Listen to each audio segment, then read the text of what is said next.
Itaola. All right, here we go. Ko Betway ba tshepela hore o tshwantse o betjhe ka tsela e nepahetseng. Ka nako e nngwe ho tlamehile hore o ikhule hanyane. Ka nako tse ding O ska leka go busha tše di lahlegilego. Nakusasa kuse olunye usuku. Dlala ngokusemandleni wakho. Ge o tlhoka thušo go gona. hopola, bet responsibly. Hello, hello, hello, hello, hello, hello, hello. Morning Thursday, It is the Kev's Betway Bets show. brought to you by Betway. You got to get all those bets in. It's got to go bet. Bet your bottom dollar Yeah, and with March that you might make money. Please, good Lord. But we've got OG Molefi coming on. He's a Betway ambassador, and it seems the Betway ambassadors win more than I Correct. do. So I'm hoping that just like when we had Fiso Mazibuko, OG coming on, I don't know if you can just sprinkle some of that magic dust so that you're a millionaire. I did see Fiso by the time you walk in I saw on Monday. I saw a image of Fiso standing in the rain last night. Was it waterlogged pitch? Yep. Was he at that game? Yeah, he didn't look very happy. He had the umbrella out and wasn't, or maybe he was at another game. What but he didn't look very happens? happy. What happens when you bet on a game that is abandoned due to whatever It just reason? gets nullified and they change the odds on Okay. the bet for you. Okay. So it automatically say you don't lose the bet. Okay. Just game is just declared null and void until the next time. Okay. Until it. Yeah, so you don't bet on it again. It Rescheduled. doesn't become if you're multi-bet. Okay, It okay. doesn't remain part of the multi-bet. Nice to know. Because I'm getting all these tips, and eventually, Yeah, eventually. I shall be throwing a little bit of money at it. But I need to throw a little. You know? No. I don't No. think. I don't have an addictive personality, and to be quite honest, you lose me a lot of the times when you go through your bets. Yeah. And I are, but then, have to ask the questions off air. So I'm looking and learning how it's done by the pros like OG, Kevin McCullum, and Fiso Mazibuko. But like I said, eventually when I get it, I'll be there with my 10 And you'll be rand. buying the Nando's. Well, you're still indebted because Yeah. you won some money Yeah. and there still has been zero Nando's. It's Mampara week though. I only found out that this week's called Mampara week because no one's got any money. because January is just carried over into February and next week is payday. So next week, not a Mampara week. No, Okay, not a Mampara great. week. Got it. But we'll still have a water Mampara, but won't be because we get money. We won't be Mamparas. Is that? Well, Sundowns aren't Mamparas. No, they're not. They're because- not. They're not. 12-point lead, Kev. That's at the top of the Betway Prem. They beat Marumo Gallants 3-1. That was in Bloem. Pirates in second, however. They have 3 games in hand.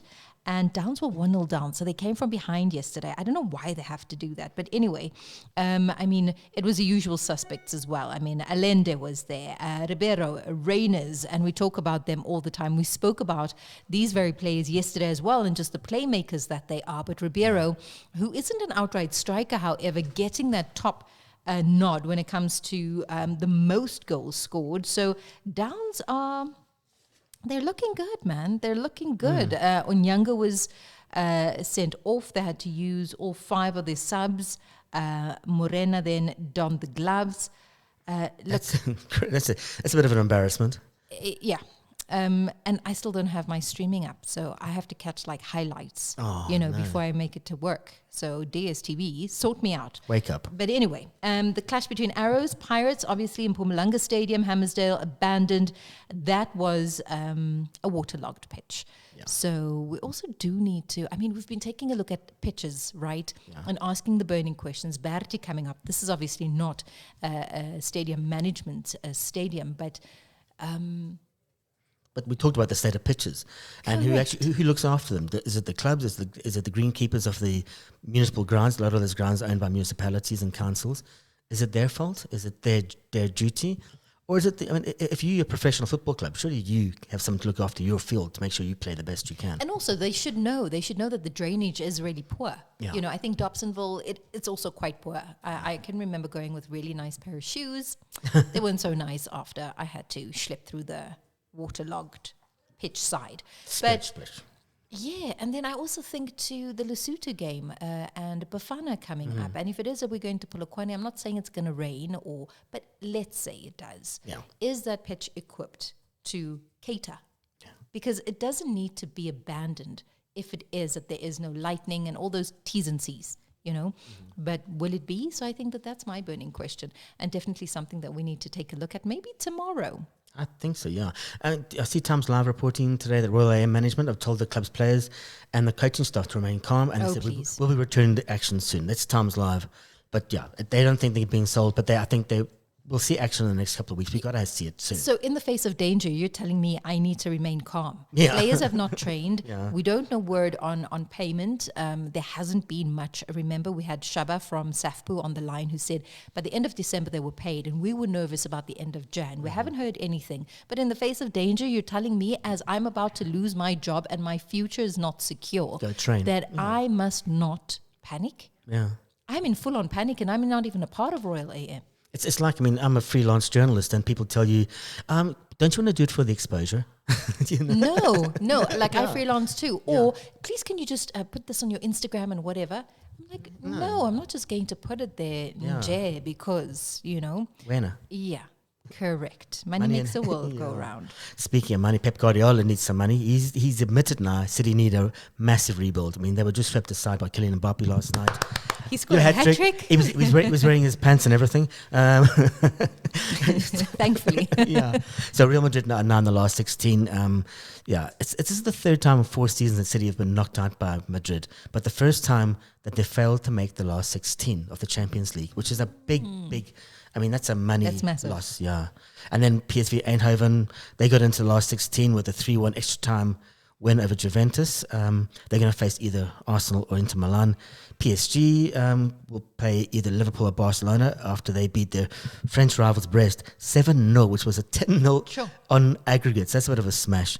It's nice to see Luis Enrique. I like him as a coach. He's actually written the Absa Cape Epic, a bit like Ejim Molefe. Yeah, he's written it twice, I think. So he's fit and people I know who were at the Epic have interacted with him. So he's a great guy. He's fun. He's lovely to talk to. One of my nicest moments from the Epic was when Gugu Zulu proposed. Yeah, I was there. Oh my gosh, man. I think I oogled over that video like a million times, and she was just like, oh my God, you know. Anyway. Yeah, I do remember that. And I remember him sitting waiting for, because I was down at that, and I'd been part of Team Absa the year before. And he would sit and wait for it. She was riding for Team Absa, and a guy called Ernst Fuljoen, I think his name was. And he kept was so anxious. And I was taking his hydration pack off, making him sit down, making him drink water. Did you know? Yeah. Were you in on the whole? No, I wasn't until the end. And then whenever he proposed, I said, but hasn't she suffered enough? You're silly, Kevin. You're so silly. Yeah. Who isn't suffering is Liverpool. Yeah, 8 points clear. Yeah, you must be happy. It was a hell of a game. I mean, I would have wanted the win, but 2 points clear. 8 points clear. A 2-2 draw, and it was like a roller coaster. It was back and forth. Liverpool had to come from behind, so we led through Salah. Then Yuri Tillemans, Ollie Watkins got the goal just before half time, and then Trent Alexander-Arnold got a deflected shot.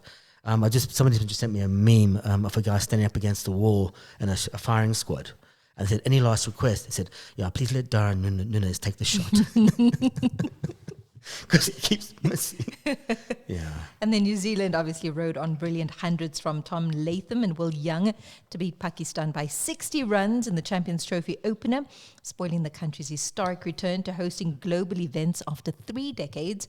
But a poor performance from the home team left a packed, it was packed. It's almost 30,000. The president was there. Crowd. And Prime Minister. Sure. As Pakistan were dismissed for 260 in 47.2 overs in reply to New Zealand's 320 for 5 in 50 overs. It was great. We're playing tomorrow. We're playing Afghanistan, 11 o'clock, 11 a.m. South African time. Is that going ahead? It is going ahead. No one's There is boycotting anybody. no noise anymore? It's cricket. And the ICC hasn't said a word, hasn't mentioned And it. so therefore no one else is going to say a word because nobody wants to be in trouble with the ICC, yet the women of Afghanistan who only want to play cricket and represent their country are still asylum seekers in Australia. People call it gender apartheid. It's exactly what it is in Afghanistan. And it's sad. And I still stick by my guns that had it been the other way around and women's cricket was as popular and women's sport was as respected, I'm going to use that word, we wouldn't be sitting here, we'd be having a different conversation. There was a phrase South Africans used to use, no normal sport in an abnormal society. And that's perhaps what we've got to look at. So, yeah. speaking of abnormal sport, my bets are coming up now. Abnormal or normal? I think abnormal. I'm going to start it on Saturday. All my games are on Saturday. So this is Serie A. Vicenza are playing Lazio. Lazio are fifth in the league. They're challenging for the Champions League positions. They've been playing good football. You know, I think they've won their last 4 games. I'm just checking that. They're 5 points from the. Venezia they've been abysmal. They're on a 3-match losing streak after defeats to Udinese, Roma, and Genoa. So wait, hold on. Who are you going with here? I'm going to go with Lazio. Yes, So because they it's a won 1.67. win-loss, win-win draw in the last 5. Yeah, so they're 1.67 to win. They're fifth in the league. I think they're pretty good. Over to the Bundesliga, Mainz, which used to be Jurgen Klopp's team, they're playing St. Pauli. I love that name. Why don't they just call them St. Paul? Maybe St. Paul. St. Pauli. So I've got them. Mainz are 1.85 favourites to win. I'm gone with all favourites. I've gone so safe this week. Maybe it's St. Pauli. Pauli. Yeah. Pauli, how's it? I mean, that's what they say in Robertson with the Portuguese guys. Pauli. It was a terrible joke. It's Bundesliga. It's Pauli. Pauli. Das ist Pauli, ja. Das ist Pauli. Okay. Pauli. There was a terrible joke Mel used to tell about a guy going to the army and the sergeant major shouted at the Portuguese guy, "Did you come here to die?" He said, "No, I came here yesterday." Sorry. Silly jokes on a Thursday morning from Kevin McCullum. Then Bournemouth are playing Wolves. Bournemouth are 1.63 favourites to win. The draw is 4.3. Bournemouth are fifth. You're going with Bournemouth, right? Yeah, definitely. I mean, the Flying Cherries, they're calling them, because they are flying. They're looking at Champions League place. They eased past Southampton last week, 3-1 at the weekend. So they've now suffered just 1 defeat against league leaders of Liverpool in the last 15 matches across all competitions, which is a heck of a thing. Wolves, they've improved. They're just above 2 points above the danger zone, or 3 points rather. Your bets are looking good. I think I you know. should pump it a little bit with an extra 10 rand. Extra point. I will if I can. I see somebody left a 20 rand tip in the mug outside, so I'm going to take that. I've been eyeing it. Then Arsenal are playing West Ham at home. Arsenal obviously haven't had strikers for a while. They've been struggling with that. West Ham they've just lost Lucas Paqueta, who has been playing really great for them at the moment. He rolled his ankle in training. Ouch. He's not going to be in the match on Saturday at the Emirates Stadium. So Arsenal are 1.23 are favourites. The draw is 5.80. Hammers are outside favourites at 11. Graham Potter's playing okay, but his team do look like a bit of a plodder. So it looks like he's playing very safe football at the moment. So I've gone with West Ham. And then my final choice, and this is because I'd really like Ange Postecoglou. Ipswich are playing Spurs. They're away. Ipswich are 3.6 at home to win. Spurs are 1.96. So matches involving Tottenham away from home have seen an average of 2.93 goals per game scored. Now, Ipswich home outings have had an average of 2.69s. Pedro Porro is the only Tottenham player who has scored both of his goals in two of Spurs' last 3 away games. Yeah, they've got a lot of the team's players back, so I think Spurs could pull off a surprise there. Not a surprise, but against Ipswich. Definitely. They're definitely on the up. James Maddison's back. Destiny. They've got a player called Destiny or Doggy. Destiny. Who do we? We've got a Divine.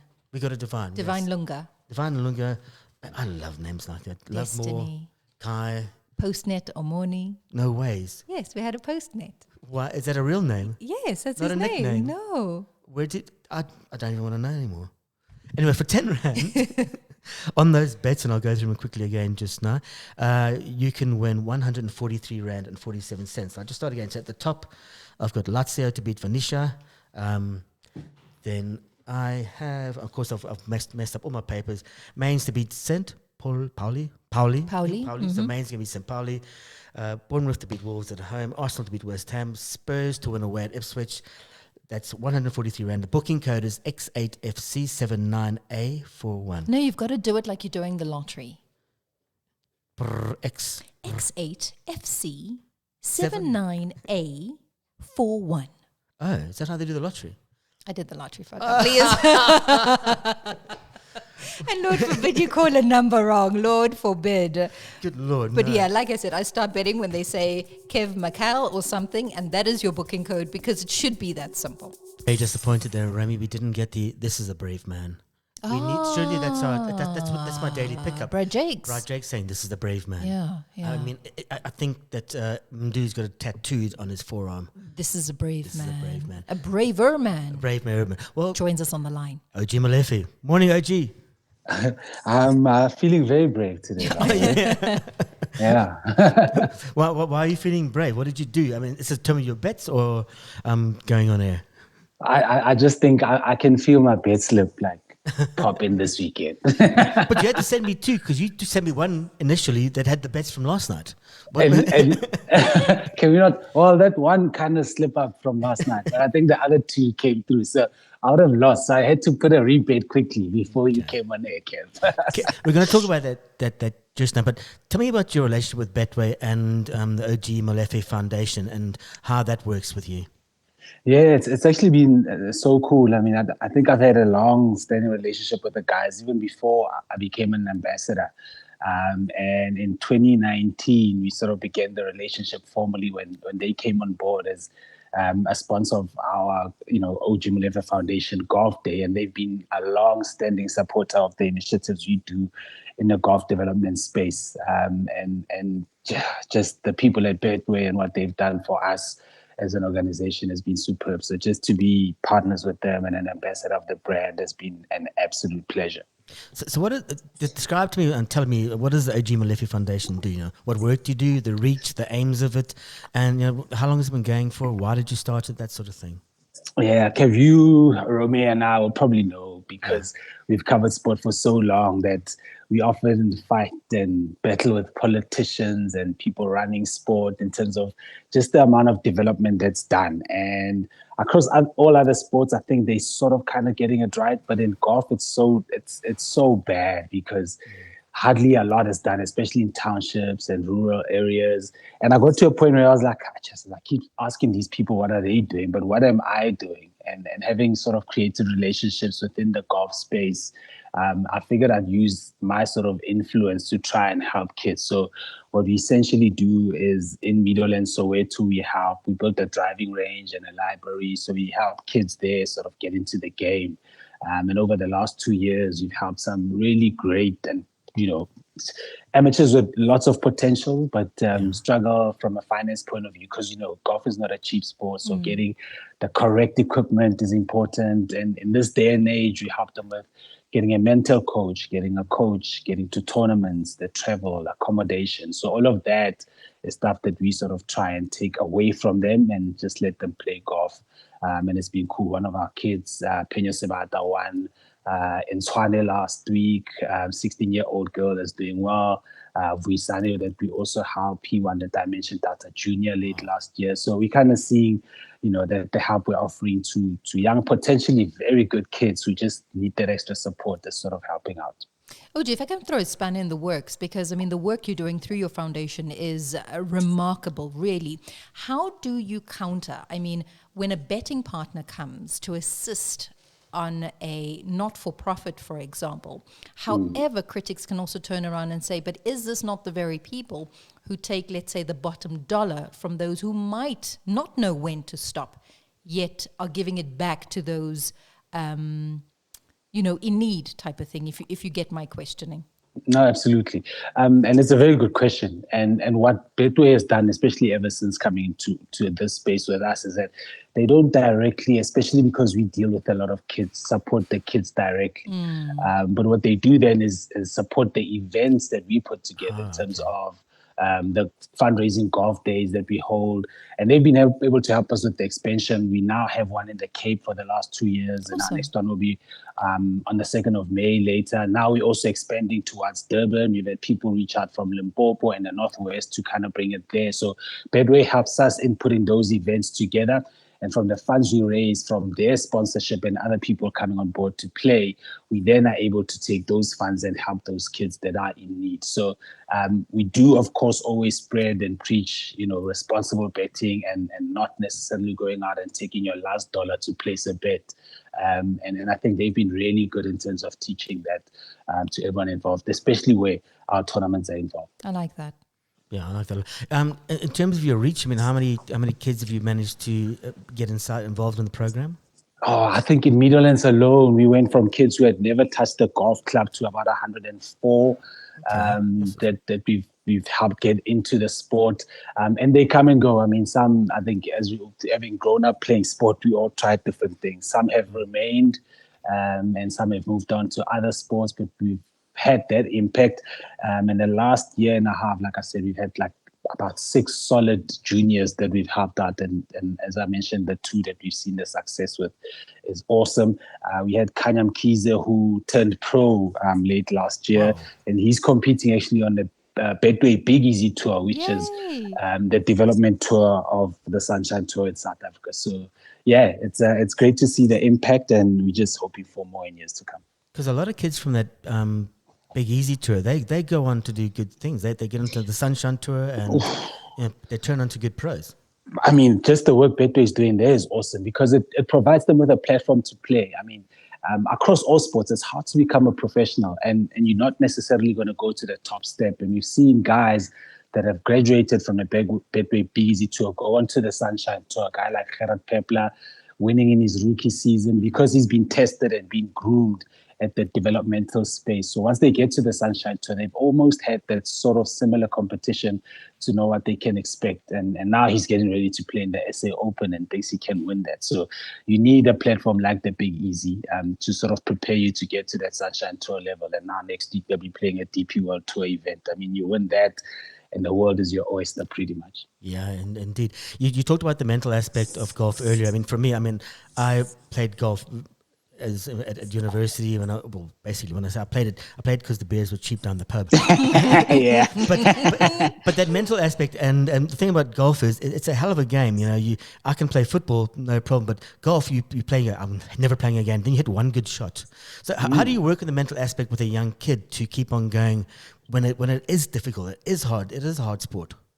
And that's the times that they actually do need somebody who's actually experienced. So we work with a guy called Dio Poseidonot, who himself works with a couple of Sunshine Tour, DP World Tour players, the likes of Xander Lombard. And he's been really great for our foundation because he's donated his time to sort of help the kids. Because it gets to a point where you get to the 18th hole and you maybe have yourself a one-shot lead and you know this means everything to you, and it's in those moments when you can be able to sort of take a deep breath, think about what's coming, and really rely on each shot to take you to where you want to get to. But when you've got so many thoughts running through your head and you can't separate those to focus solely on that it becomes difficult. And then there's the opposite as well, where things aren't going well and you kind of beat yourself up. As you say, in football you can hide, in rugby you can hide because you've got teammates.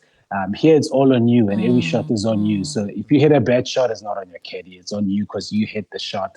In football, if you're in midfield and you miss a ball, there's a defender there to help you. If someone gets past them, there's still the goalkeeper to beat. But if you're making a double bogey, it's on you. There's no one else. So we also need to help them mentally to be able to deal with the disappointment, but also when they become successful, because in golf, you actually lose way more than you win. So how do you actually learn from that and how do you deal with that? To not dwell on that and that becomes sort of your legacy. So there's so much from a mental space that needs to be done.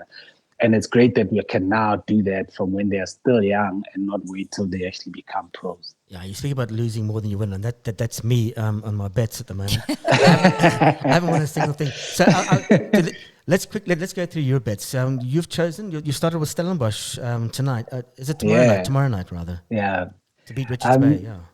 Yeah, I mean, Stellies, they've kind of blown hot and cold, but I think if you look at like the last 5 matches, I think they won 3 and lost 1 and drew 1 against Richards Bay. And they come in very confident, having 2 wins on the trot. But Richards Bay, even though they've had 2 wins, I think they still struggling in the relegation zone. So I think Stellies should sort of easily beat them. Yeah, and you go Pirates City next. That's on Saturday at the 5:30 game. It's a tricky game. It's such a tricky game because Pirates are in form. They obviously, outside of that 4-1 humiliating defeat to Mamelodi Sundowns, I think they've been on a good roll.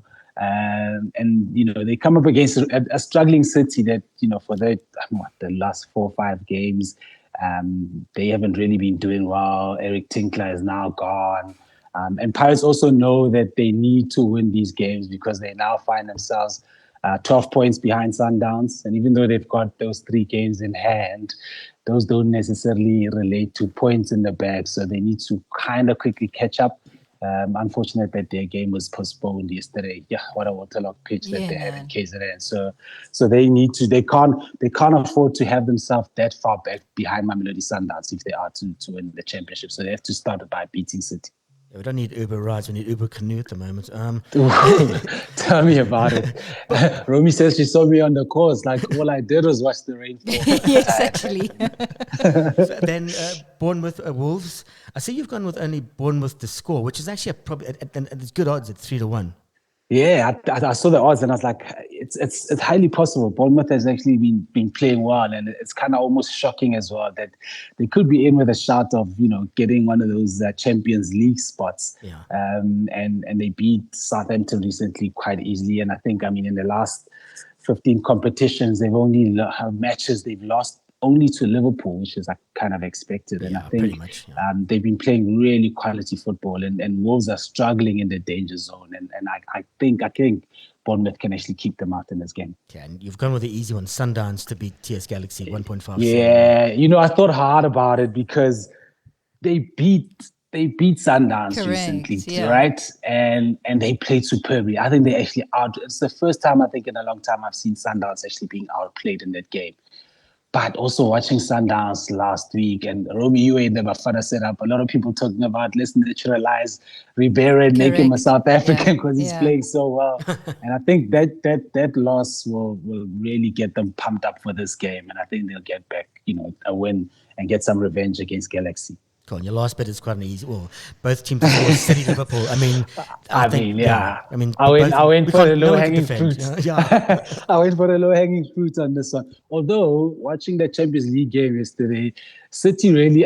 If Pep puts out a squad like that again, and they play the way they did, this could actually mess up my bet. But I'm hoping that they'll actually be able to score a goal at least, because Liverpool also kind of had to grind out their draw. But yeah, I think both teams will definitely score in this fixture. Cool. I'm going to let you go on that. I see 10 Rand will win you 182 Rand, which are good odds. We'll give up the code right now. It's X90039EBE, and that'll be up on the YouTube channel. Whose code is that now? I'm confused. That's OG's code. Oh.